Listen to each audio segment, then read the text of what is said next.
Hello everybody and welcome to another top 5 records video. And like most people out there, at least most music lovers out there, I'm currently watching the Disney Plus documentary series Get Back about the Let It Be sessions by the Beatles.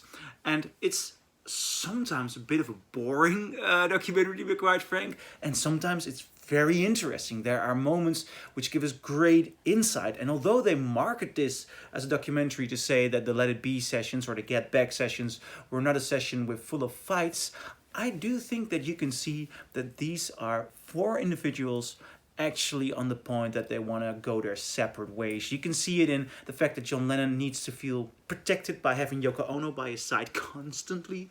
You can see it by Paul McCartney wanting to take more of a lead, wanting to take more control, and George Harrison not accepting that. You can see it by Ringo Starr sitting there just being Ringo and probably thinking about all the other movies he wants to do.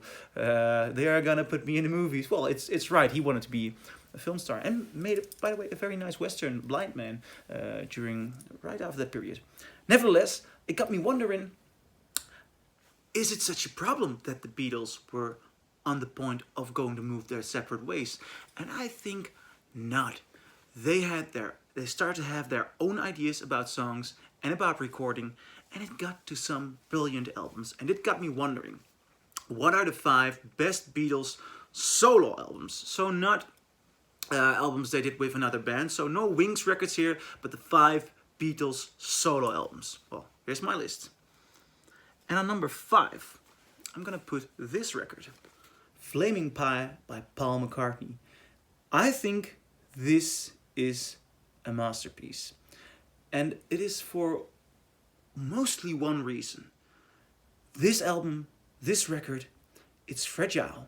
And I do not think that Paul McCartney as a songwriter has a lot to say. He is brilliant, one of the most brilliant composers regarding melodies. He has good lyrics, but does he have something to say? And here on this album he has something to say, because during the recording of this album, it is the last album with his wife Linda McCartney, you somehow feel and sense that this is an album in which he knew something was going wrong. It's like a man sitting on the edge of the sickness bed of his wife, singing her songs, and they sing together, and the record has an element of wisdom, of old age, of acceptance, of nostalgia, somewhat melancholy looking back, but all overloaded with an element of acceptance. This is such a beautiful record of wisdom. It's so fragile. It's a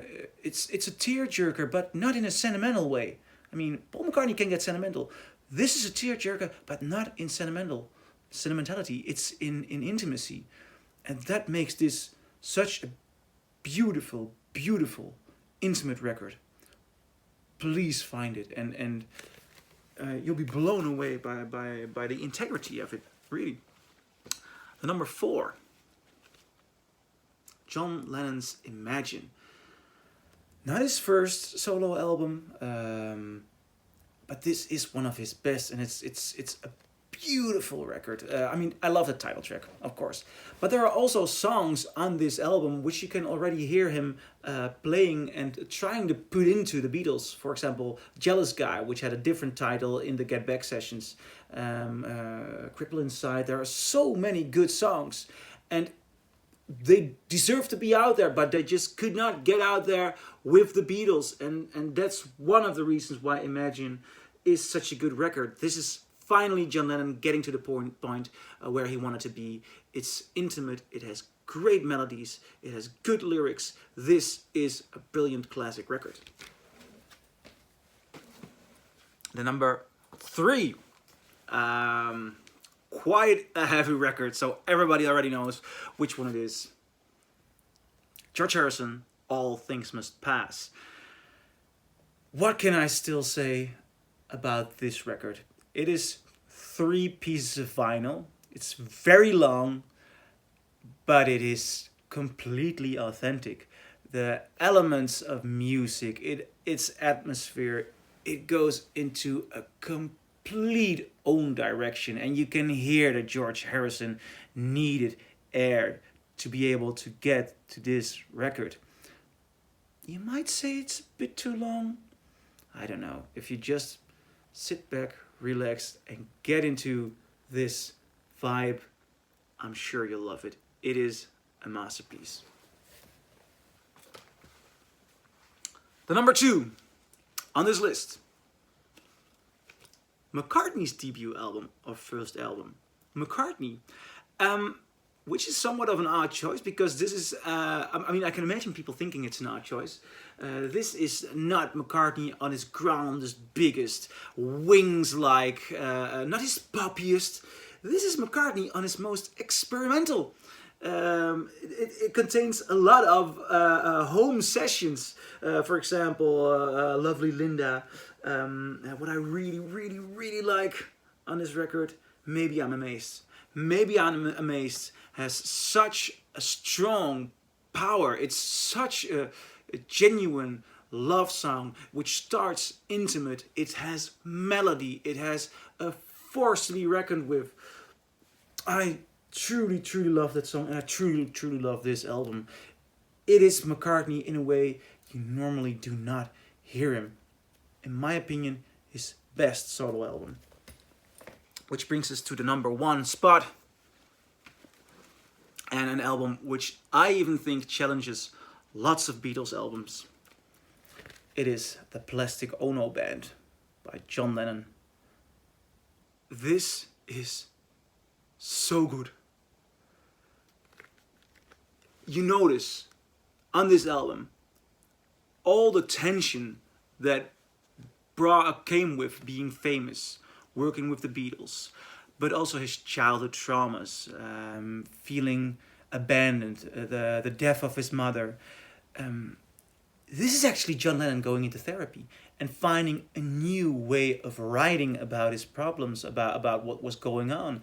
And the combination of intimate lyrics and going into other places in the mind and getting into therapy. I mean, he starts screaming on the song Mother. It's not a cry for help, it's a cry of accepting what went wrong, and it is so intimate, so beautiful. The last song, God, it's an enclosure of the 60s for him, and it goes into such intimate depths.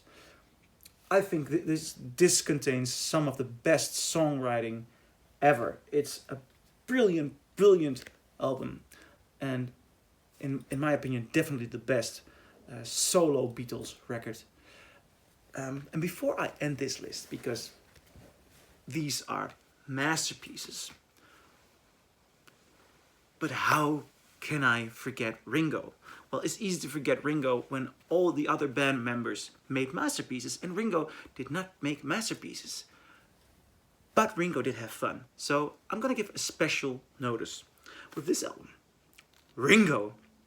And it's a great fun record because he got loads of very good musicians involved, loads of Beatles members actually, and it's so much fun. I mean, the opener of this, I'm the Greatest, it's Ringo having fun. And interestingly, there is a demo of this recording of I'm the Greatest with John Lennon doing the vocals, and hearing John Lennon do it, a far better singer, but you can hear, this is the man who compared himself, or the Beatles, to Jesus, and singing I'm the Greatest. There is not enough irony in John Lennon singing it, and when Ringo sings it, it's just pure fun. So, a special notice for Ringo. And this brings me to the next question. What do you guys think? What are the best 5 Beatles solo records? Please comment and respond below, and see you in the next video.